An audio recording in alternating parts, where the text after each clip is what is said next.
बातमी आहे श्री क्षेत्र देहू येथून। जगद्गुरू संत तुकाराम महाराजांच्या पदस्पर्शाने पावन झालेल्या देहू नगरीमध्ये तब्बल 2 वर्षांच्या कोरोना महामारीनंतर संत तुकाराम महाराजांचा 374वा वैकुंठ गमन सोहळा साजरा करण्यात आला।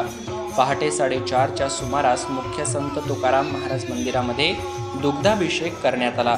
त्यानंतर सकाळी 9 वाजता संत तुकाराम महाराजांची पालखी प्रदक्षिणा पार पडली। दुपारी 12 वाजता संत तुकाराम महाराजांचा मुख्य वैकुंठ गमन सोहळा फुलांच्या वर्षावात पार पडला।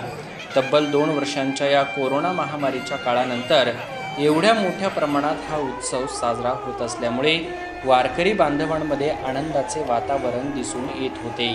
आमचे विभागीय संपादक रोहित खरगे यांनी घेतलेला हा आढावा पाहूया।